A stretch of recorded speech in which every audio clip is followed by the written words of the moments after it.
Welcome to the Focus on Why podcast. I'm Amy Rowlandson and I ask my guests one simple question. Why? Focusing on the importance of why, I share with you the relatable, uplifting and inspiring conversations I have with people from all walks of life. This podcast will encourage you to focus on your why to enable and empower you to achieve the success you desire. Have a purpose, have a plan, focus on why.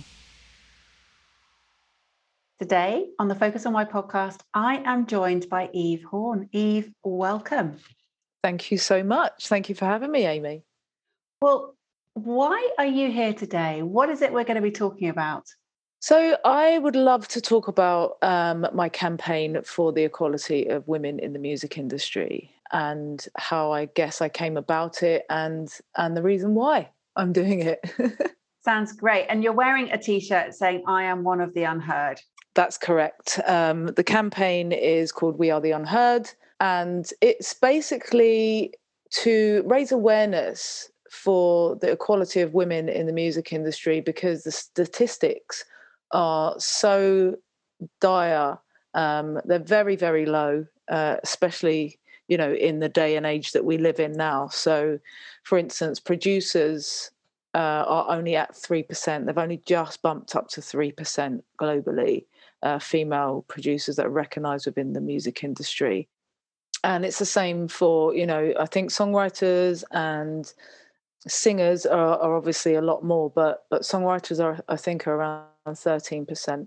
DJs as well are really, there's a lot more female DJs than there are, female producers, but still the percentage is awful. And we've seen a massive rise at the moment coming out of the situation that we've been in, that all of the upcoming festivals have 0 women on their lineup again. And so it's across the board. If you look at board members, I think it's like 0 to 4% of women in the music industry businesses. 0 to 4% are women, and 0 to 2% of those are women of colour. So it's something very dear to my heart, and something that I'm on a mission to change.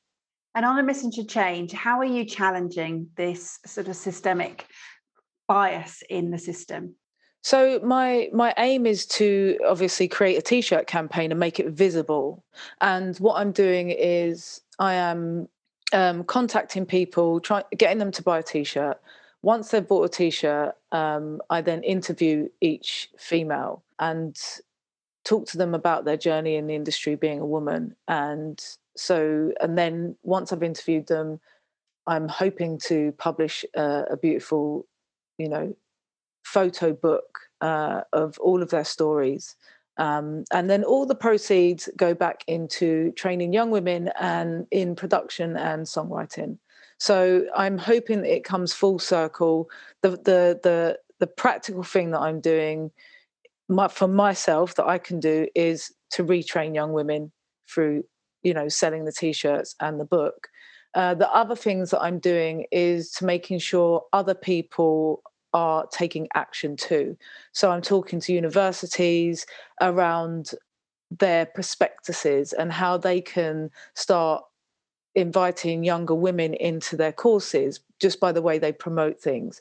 I held an amazing event on International Women's Day where I had some fantastic male mastering engineers support me on that day who think that the campaign is great. And we were discussing things like how they can be allies to women in the industry, how they can also be mentors to upcoming women, people of their caliber.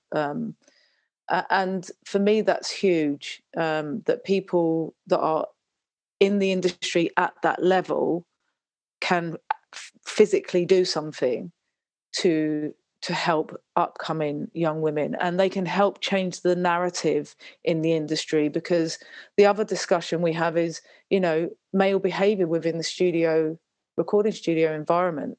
What is stopping these women from getting further? Because the difference between now and when I studied to be a sound engineer nearly 20 years ago is there are a lot more women, but they're not being seen or heard. They're not in positions that they should be in. So we're asking, why is that? because there's definitely not a lack of female producers now. There's definitely not a lack of female engineers, but we're still not seeing them. So what is happening? And yeah, I'm basically, I've put myself in the firing line, and I'm going to be the one who screams and shouts until, even if I have to wear this in my coffin, I'm not going to stop. Because not a lot of people have the confidence to speak up, and it's important that someone like me is visible for them and gives them a voice. And there's an irony that you're talking about giving people a voice in an industry that is all about sound. Yeah. Yeah.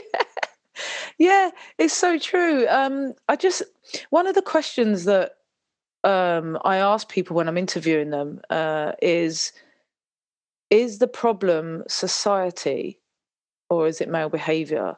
And me personally, I think it's a combination of the two. So if you look at the way society has kind of, what's the word I'm looking for? Conditioned us. So if you look at the way society's conditioned us over centuries as men and women, let's just take that as a separate thing without having music into it. It means men have to be very strong, don't express their feelings, breadwinners, the ones who get the jobs go forward. The women sit back, look after the kids, care for everyone, aren't really heard, don't say much, and just get on with it and take the cards they're dealt. Okay. Over years and years and years, that has changed. We have, we've got a lot more level, as men and women. We're very much more fluid, but subconsciously the behavior is still there. So let's take, for example, if you have a man and a woman who go into an interview situation and a man is leading that interview process, the two guys will generally have some subconscious affiliation with each other, and the woman will start to slowly feel less than. And no one even has to say anything. It's a physical thing that happens, and no one knows they're doing it. Do you know what I mean? So it's this subconscious thing that's still ingrained in us. And when if you put that in a music situation, it's a similar thing. If you're a female and you're in a studio environment and there's loads of guys, you're going to feel intimidated instantly. And the other thing that I always say is it's not just for women to have the conversation with men. Men that are in these positions need to have conversations with other men about their behavior.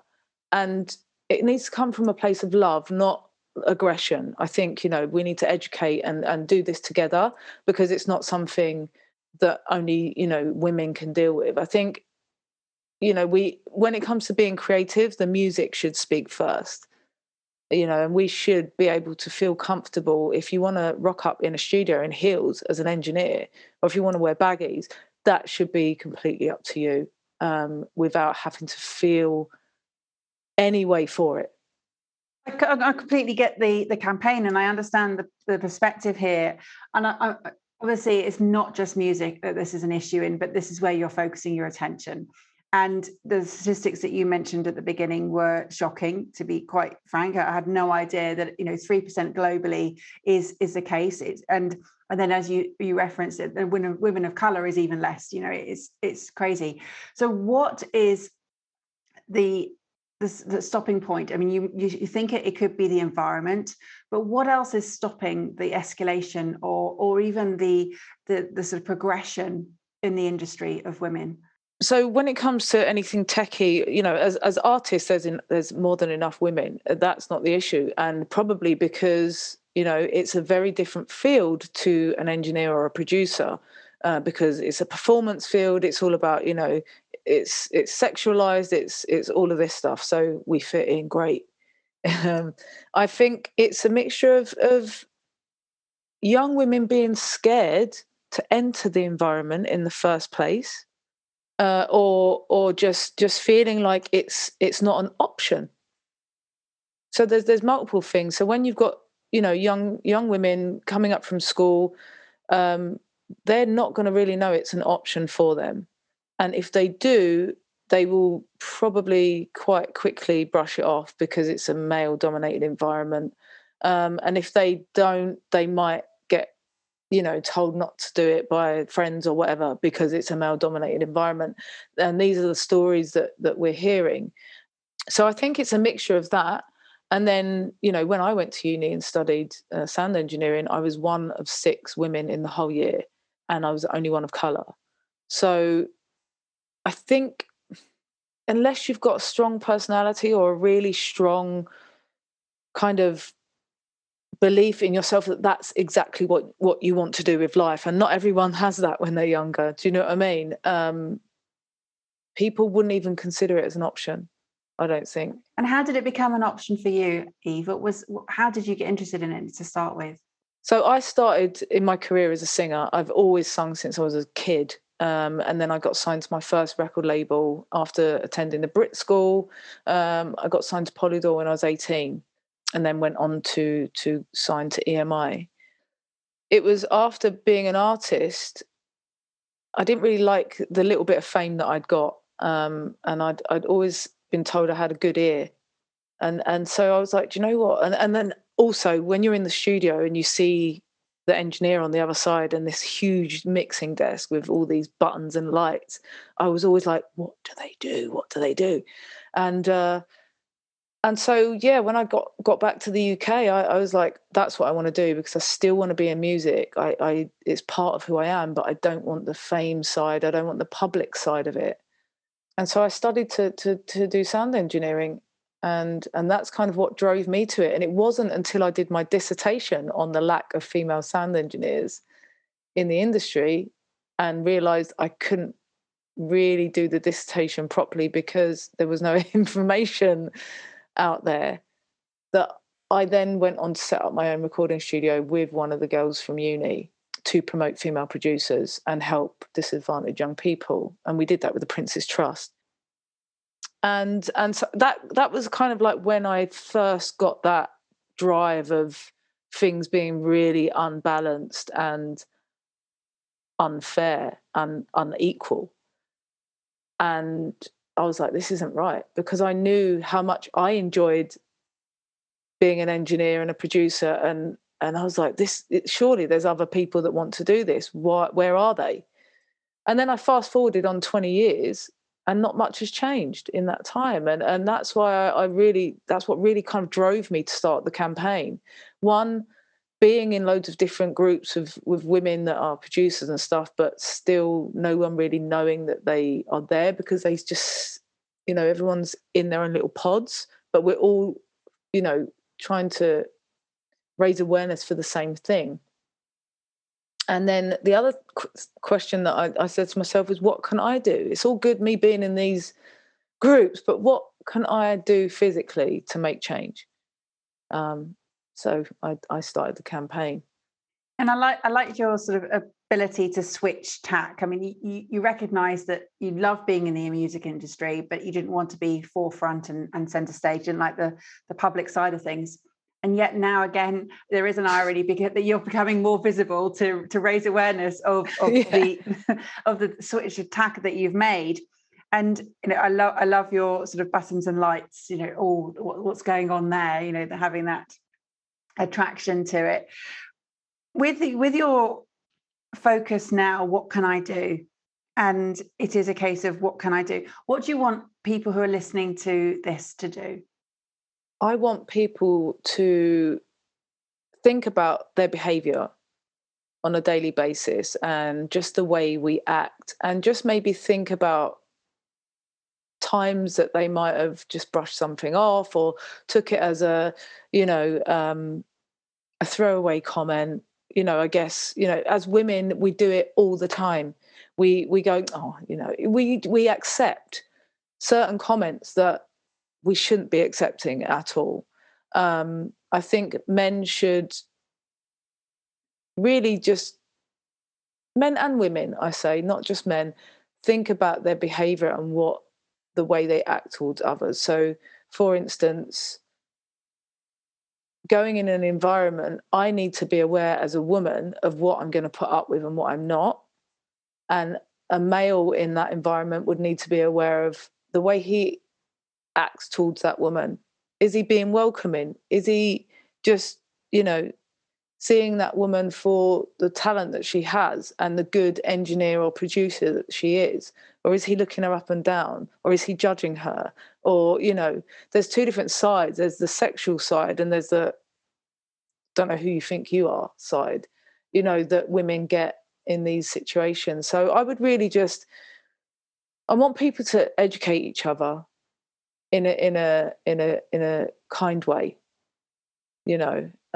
because it's not about blame. Like I said, I think the situation that we're in now is a combination of multiple things, and I don't think it's solely on male behaviour. It's on women as well for accepting it for so many years, and we have to recognise that, and it's okay to change. It's absolutely okay. We don't need to be aggressive in our change. We don't need to do any of that, but we need to remember that we're changing for the positive and we're changing to move forward. And, if we can change, we can help other people by our behaviour see that it's good. So, for instance, I recently had a chat with a young girl who saw me talk to a university, and she asked if she could reach out to me because of something that I'd said. And then, so we chatted privately and we had a really good conversation. She told me all the things that she was unsure of and insecure about, and I was able to give her some advice. And then she said that it was really nice because she resonated with me being a woman of colour and being gay. And then after our discussion, she said, I've actually inspired her to go on and do a PhD in sound so that she can become a teacher and be a role model for other young up and coming women, so that they can see that there are female teachers in education. And I was just like blown away from that. And that is what I want to do. I want to make that change. And we can all do that by just having conversations and educating. I hear this all the time, Eve, that there is a lack of role models for children when they're growing up, and in different fields as well, not just in the music field, but in film and, on screen, in writing, that there's a bias and they don't see them, and they're not able then to imagine a world of where they could go. So you talk about your PhD student and how she's inspired you've inspired her to take on that role of teaching, of going into becoming that role model. How much of a role model or how much of an effect is what you're doing with a campaign going to have? What ripple effects are you going to be making there? So with my campaign, I've seen an amazing response from men and women, and it's been really, really humbling because so many people have come back saying the same things. This is amazing. I love what you're doing. We really need the change. It's so good. I've had huge mastering engineers in the UK, the US, buy my T-shirt to support it, men and women. I have had so many guys actually say that they've come out and they've said, how can we help? How can we, help women feel more comfortable in the industry? Because, there are guys that want it. And I guess it's the same with the whole Black Lives Matter thing, being quiet and not saying anything is part of the problem. So yeah, the campaign is really helping, I guess, by making it visible, people are able to see that change is happening. And me, myself, being gay, being a woman of colour, I'm from a council estate, I'm just, as I'm me, but what I'm doing is I'm being the visual for people who might not think it's possible. I've had a great music career and I don't even play an instrument, so I'm the person that is like, you don't need to play an instrument to be in music, to be successful at it. You don't need to come from money to succeed, to go to university. You know, you don't need to, whatever it is. I'm the kind of like the box ticker, shall we say. But you know, I was watching something yesterday called The Code. It's on Netflix, and it's about, you know, everything in the universe and the world, and and and uh, and they talked about the butterfly effect. So it's quite similar to the ripple effect you just mentioned. By me starting this is changing lives. By having the conversations, we're changing people's opinions, we're changing people's narratives, we're changing people's subconscious.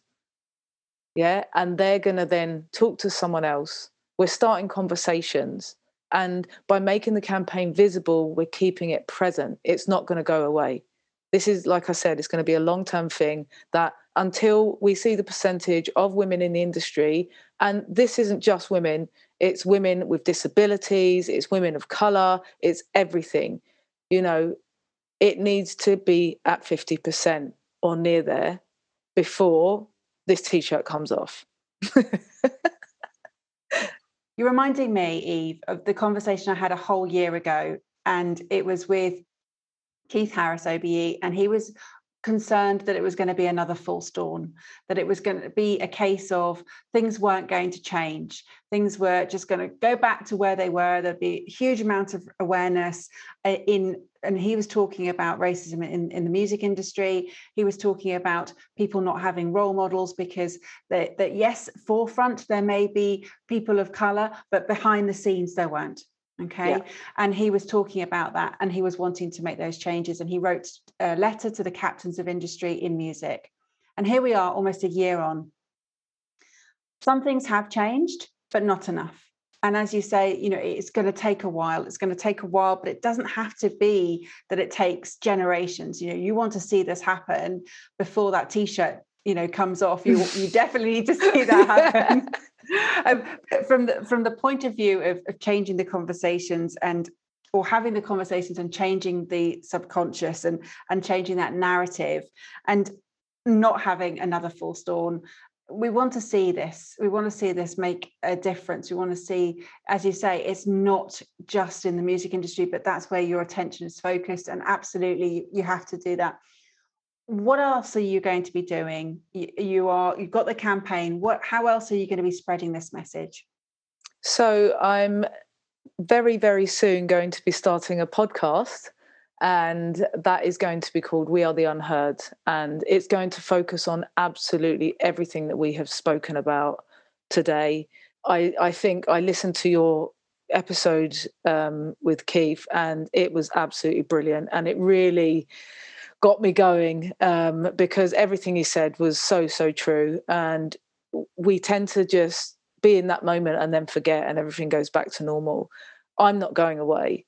And with the podcast, I'm going to be tackling things like racism. I'm going to be tackling things like disabilities. I'm going to be tackling things like, women in the industry. Of course, that's going to be my main concern. But all of the things that people don't like to hear and don't like to deal with, but are causing such major issues, you know, in our world, in our society, you know, depression, you know, the way that it's just kind of not really dealt with, and you know, in the workplace, you know, women and PMS, the way that's not dealt with in the workplace, you know, it's just thrown under the carpet when we are actually physically going through real changes in our bodies, in our minds, in our emotions every single month, and it needs to be addressed. There needs to be something, you know, they don't need to be huge changes, but something like a manager taking it into account.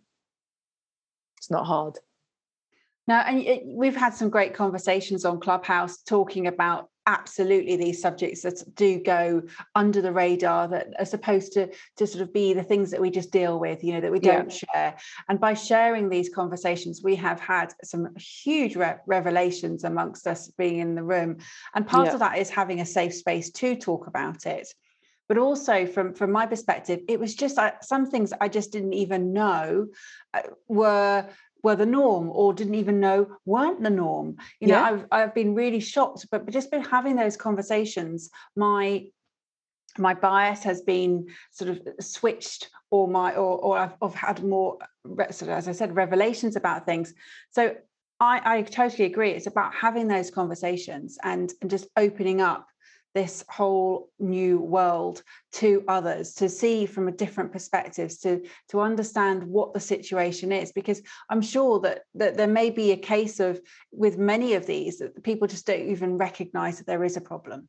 Exactly. And I remember being a kid and always saying to my mum, it's just not fair. It's not fair. I was physically hurt by things not being fair.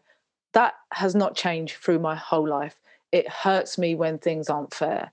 And I know that, you know, we live in a world where it's just not possible for everything to be fair and equal. That's fine. But, you know, when there are things that I want us to be connecting on a human level, you know, I think the problem with me is, not with me, but the problem that I have with living in this world is the beauty that we can give other people just by the most basic things, just by being aware of the person next to us struggling with a bag, being aware of the lady who needs help upstairs with the pram, and just helping. And I think, like you said, the conversations we've had on Clubhouse have been fantastic.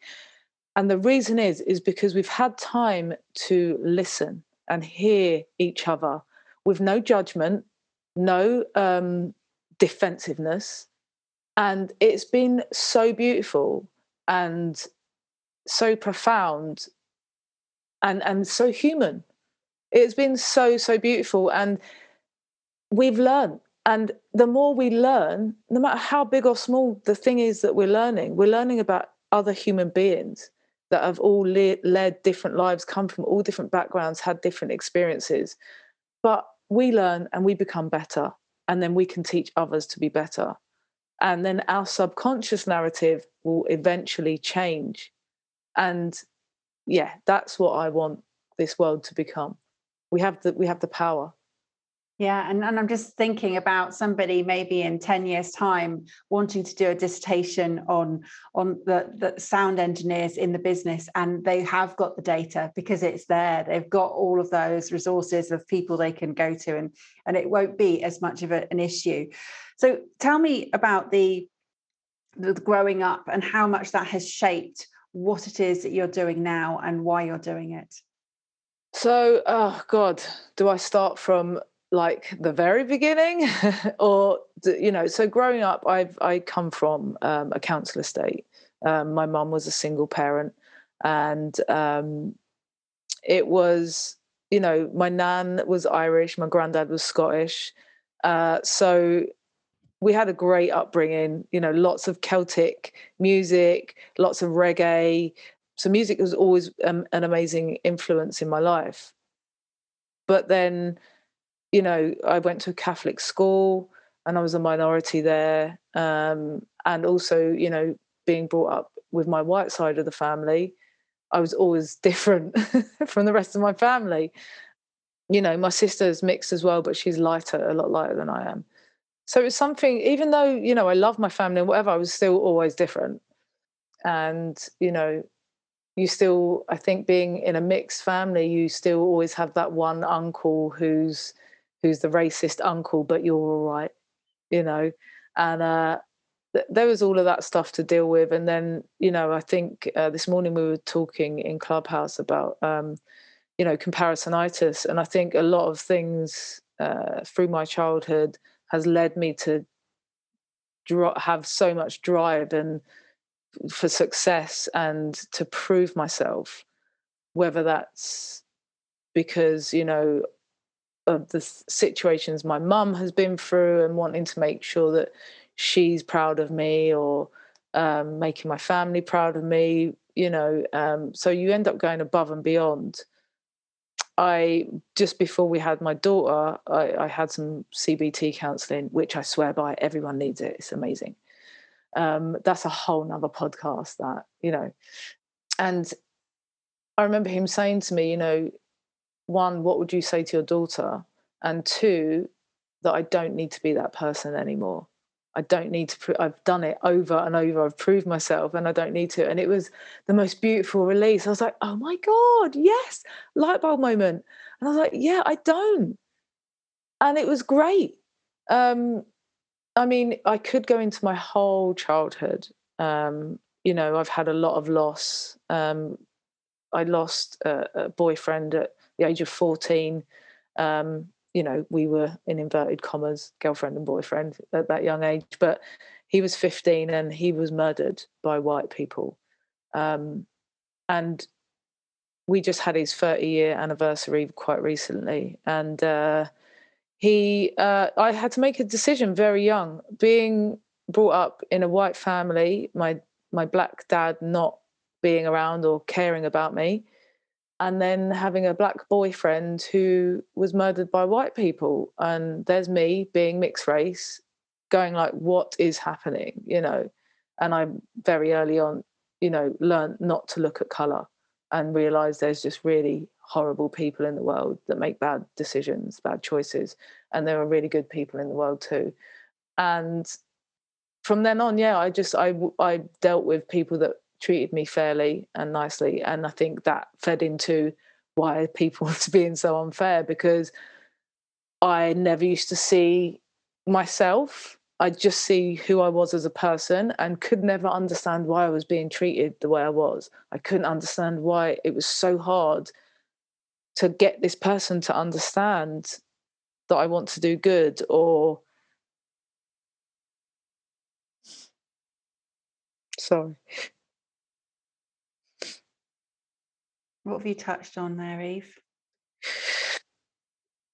The struggle, I think. The constant having to prove myself, just to get someone to see my value.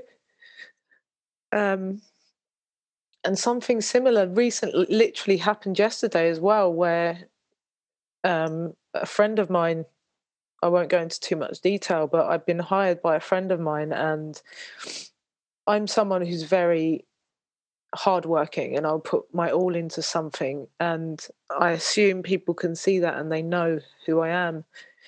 I'm a very loyal person, and I wasn't basically that, I'd been told not to come in, or they hadn't contacted me for weeks, and I was owed money, and no one was getting back to me. I'd been calling, asking for, some information, and if it's a thing where I'm not needed anymore, and I can go on my merry way, absolutely fine. Respect that decision, but can someone give me some information, because I'm stuck in limbo. I haven't been paid. And it wasn't until yesterday where I had to get to the point of, if you do not call me, and I have to bring this side of me out that makes me go back to, why do I bother being nice? Why should I not just go back to being the person I was years ago, when I was, quite angry and, wouldn't let anyone mess with me, and, because I just feel like when I'm nice, people take the piss. And, once again, is it, my face don't fit, and it took for me to literally go to that side of myself and say to them, can you actually treat me like a human being? Your behavior is absolutely abysmal and I don't deserve it. And I'm really, really hurt that you're not, treating me, put yourself in my shoes. It takes 2 minutes. And within 5 minutes, I got my payment and they got back to me. And I was like, why do I have to go there? And it hurts. And I get so frustrated and upset that I'm 44 and I'm still having these struggles that should be so simple to deal with. And I think that's what it is, because I have so much to give. Take your time, you're okay. I'm so sorry. You're not the first, and you won't be the last. God. It's Wow. an emotion. It's always emotional. Yeah. You've heard a few. You heard Chris Leake's one. When you get to the core of why, it's like, whoa, okay. Yeah. There's a lot of those. Yeah. Okay. So just share with us what it is that has upset you when you're talking about your purpose, your why.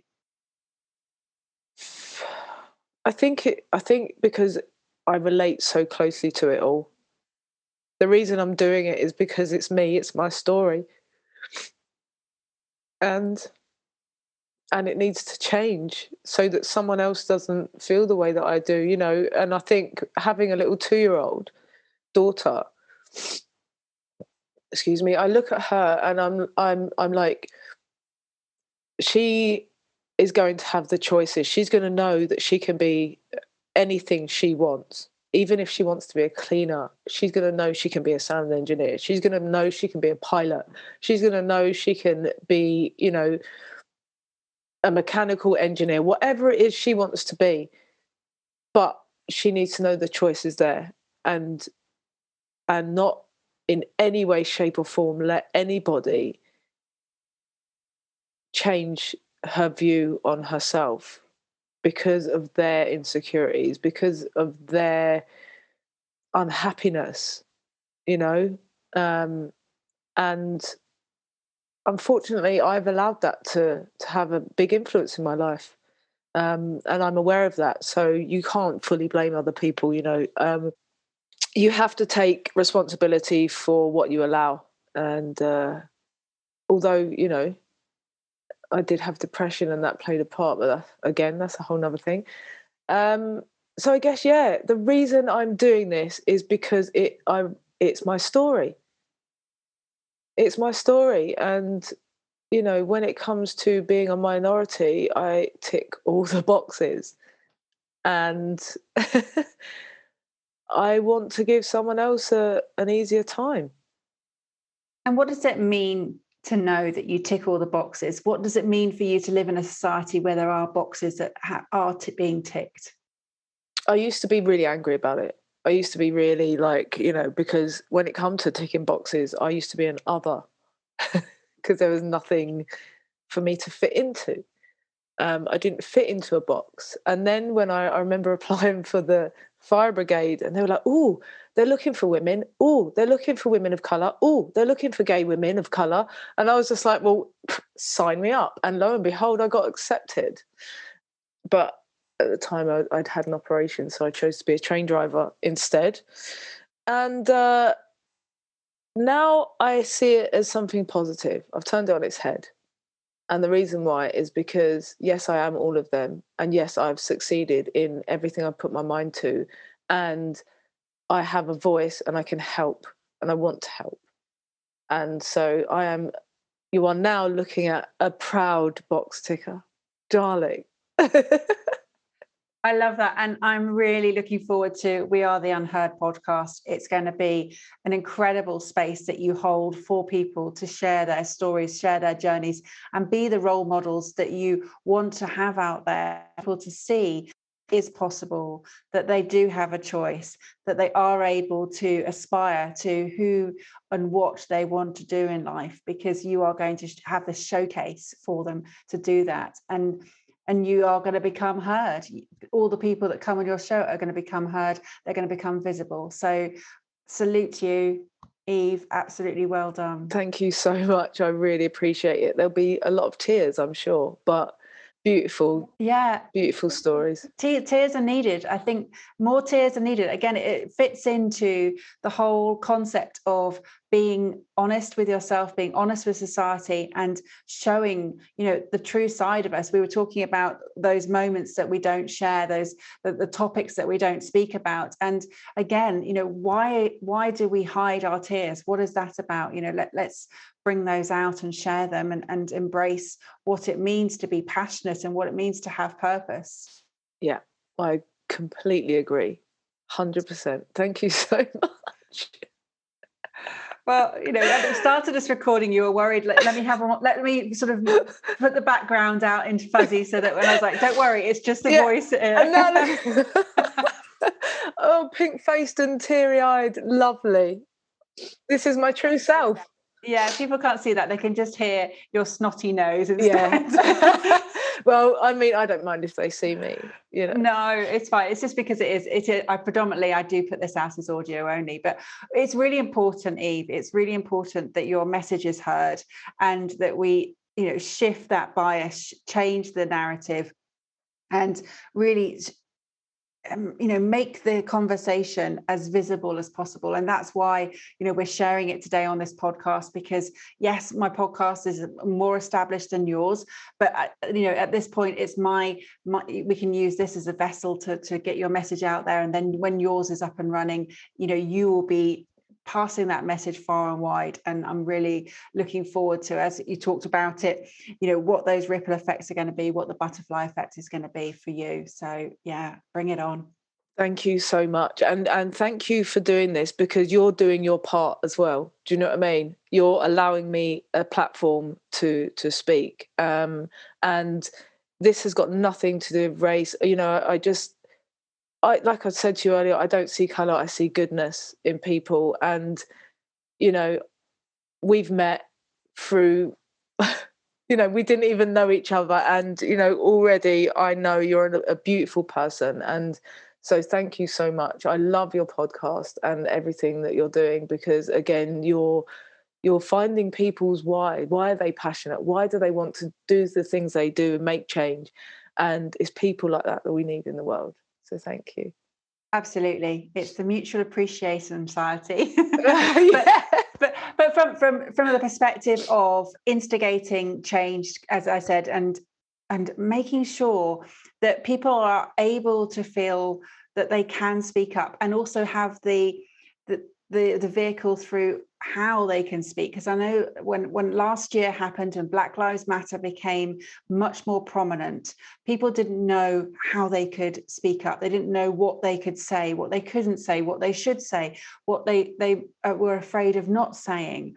And that conversation I had with Keith last year was very much a case of just say something. Be there, be present, and don't keep quiet. And again, your message again is have the conversation. Yeah, 100%. Well, Eve, it's been an absolute pleasure. And I am sorry to say that our conversation has come to a close today, because I know that there is so much more. And as you said, you alluded to a whole new podcast talking about cognitive behavioral therapy, talking about growing up and all sorts of things. And I'm sure there will be opportunities to hear those stories on your podcast. So bring that on as well. How would people get in contact with you? How would they support the We Are The Unheard campaign? So if people would like to purchase a T-shirt, I also have support T-shirts as well.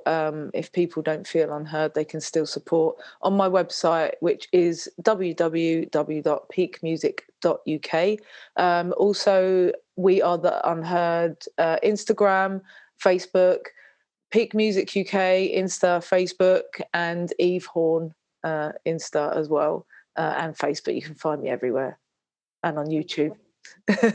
Brilliant. Well, all of those links will go into the show notes, so they'll be able to contact you. Thank you so much, Eve. It's been an absolute pleasure having you on the show. Do you have some final words for the audience? First of all, thank you for having me. And my final words are: believe in yourself and don't let anybody put your flame out. Shine bright. Thank you for listening to the Focus on Why podcast. I'm Amy Rowlandson, and if you've enjoyed this episode, please leave me a 5-star Apple Podcast review. Connect with me on LinkedIn, Instagram and Facebook, and become a member of my inspiring, uplifting and positive Focus on Why Facebook group. I help people to focus on their why with clarity, uniting their passion with their purpose with a plan, to create the life they truly desire. If you would like me to help you focus on your why, then please book a free 20-minute coaching call via calendly.com/Amy Rowlandson. And if you haven't already, please sign up for the Friday Focus weekly newsletter via my website, amyrowlandson.com. Have a purpose, have a plan, focus on why.